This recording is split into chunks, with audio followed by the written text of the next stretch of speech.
안녕하세요. 오늘은 여러분께 정말 중요한 이야기를 전해드리고 싶습니다. 혹시 이런 경험 있으시죠? 누군가에게 깊은 상처를 받았는데 주변에서는 그래도 용서해야지 어른스럽게 넘어가 관계가 아까우니까 다시 화해해봐라고 말하는 경험 말입니다. 저는 오늘 감히 이런 말씀을 드리고 싶습니다. 그런 조언들은 모두 거짓말이라고요. 세상이 우리에게 강요하는 무조건적 용서라는 개념이야말로 당신의 인생을 망치는 가장 독한 독약입니다. 오늘은 이 충격적인 진실에 대해 깊이 있게 이야기해 보겠습니다. 해시태그 용서라는 이름의 거대한 사기극. 여러분, 한번 생각해 보세요. 누가 용서는 미덕이다, 화해는 아름답다라는 말을 만들었을까요? 정말 흥미롭게도 이런 말들은 대부분 가해자 편에 서 있는 사람들이 만들어낸 것들입니다. 피해자에게는 용서하라, 관대해져라, 성숙해져라라고 하면서 정작 가해자에게는 진심으로 반성하라, 행동으로 보여달라, 변화하라고는 말하지 않죠. 이상하지 않으신가요?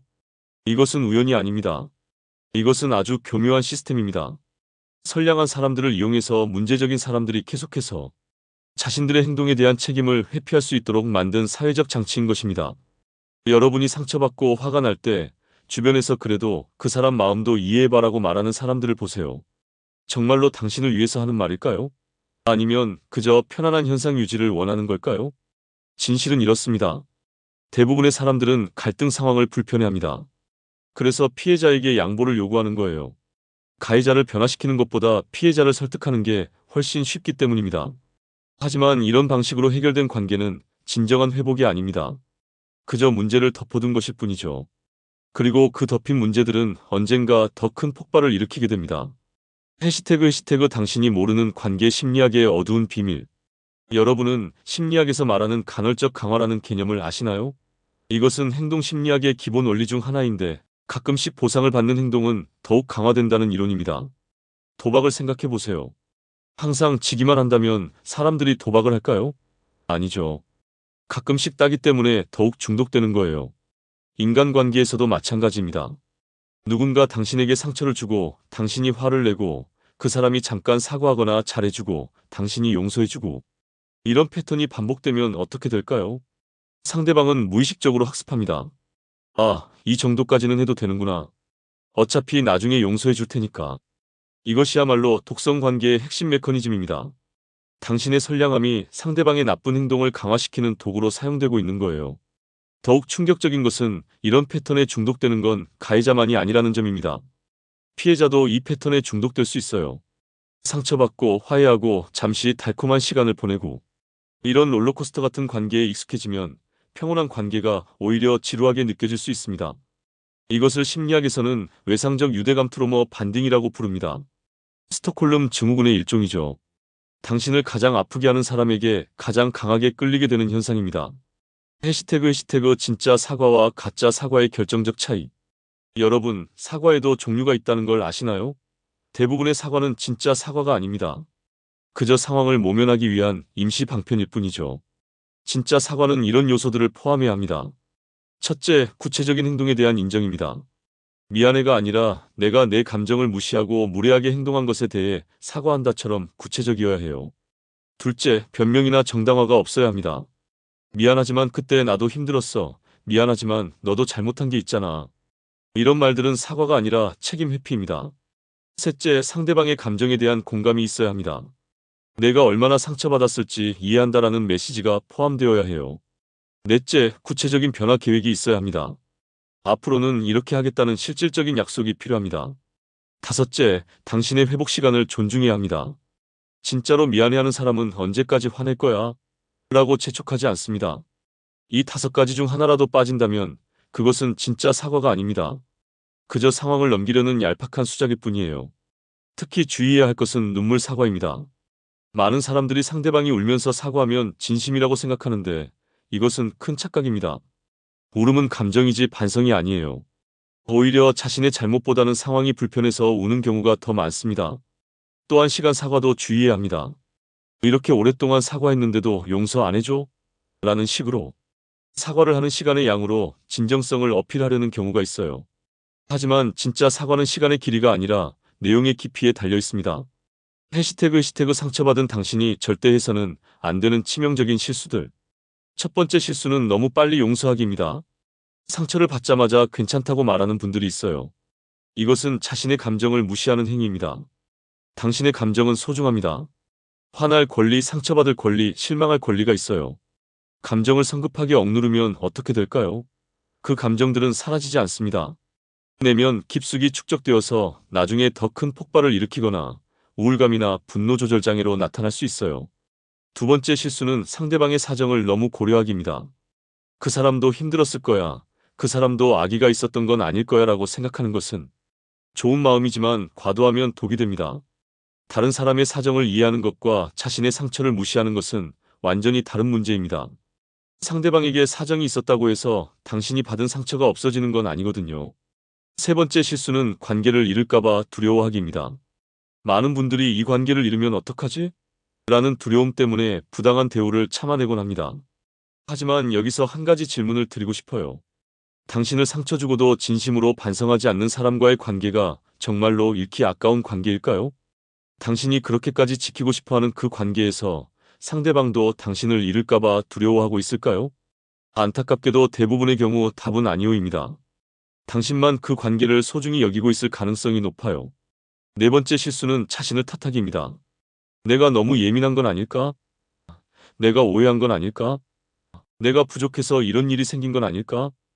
이런 생각들이 드는 것은 자연스럽지만 이런 생각에 매몰되면 안 됩니다. 특히 가스라이팅을 당한 경우에는 자기 의심이 더욱 심해집니다. 가해자가 지속적으로 당신의 판단력을 의심하게 만들고 당신의 감정을 과민 반응이라고 치부해왔기 때문이에요. 하지만 명심하세요. 당신의 감정은 잘못된 게 아닙니다.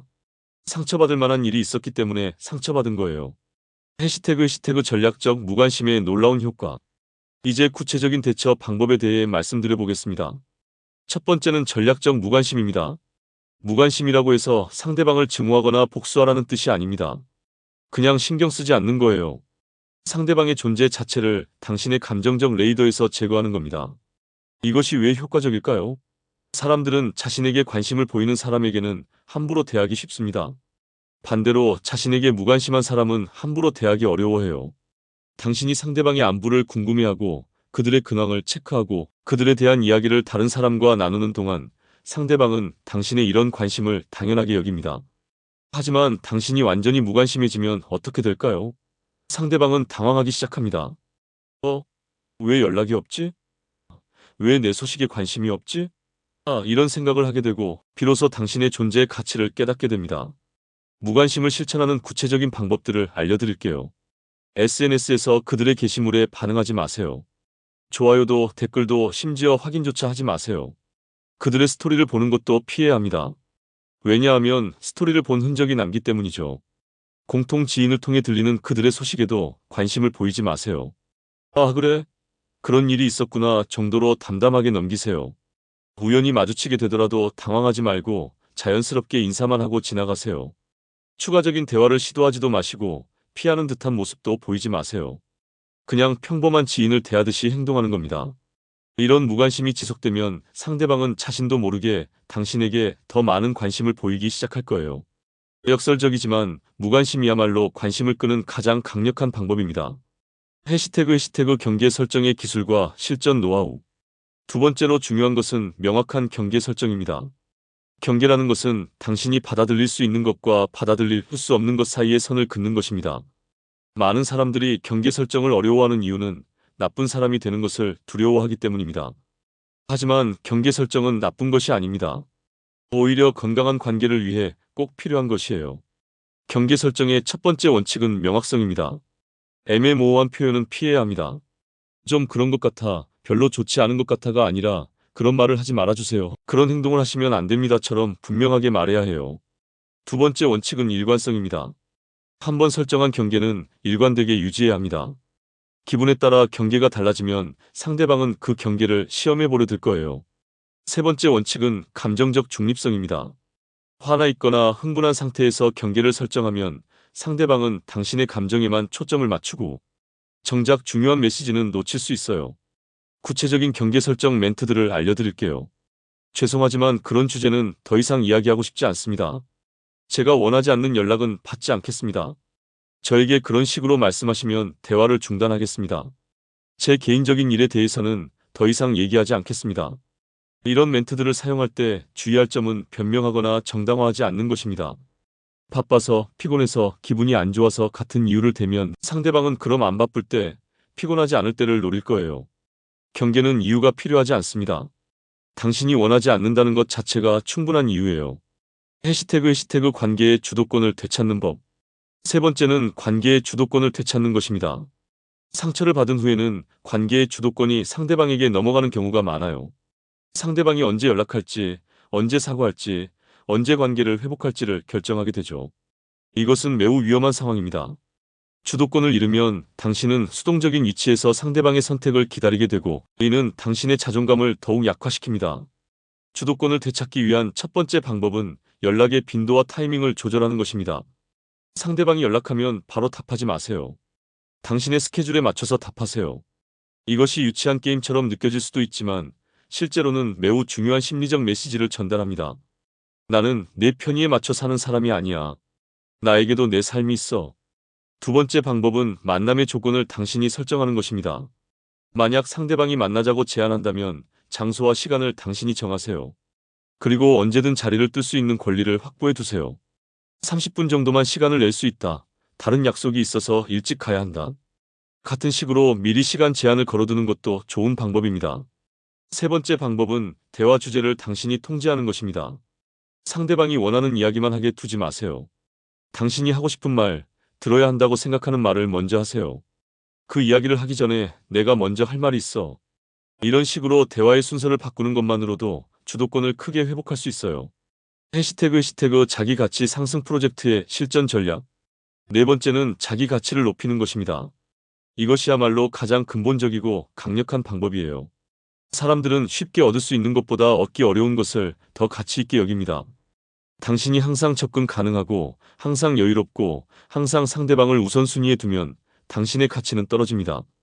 반대로 당신이 바쁘고 충실한 삶을 살고 있고, 당신만의 목표와 꿈이 있고, 당신을 지지해주는 다른 관계들이 있다면 당신의 가치는 자동으로 올라갑니다. 구체적인 방법들을 말씀드릴게요. 첫째, 새로운 도전을 시작하세요.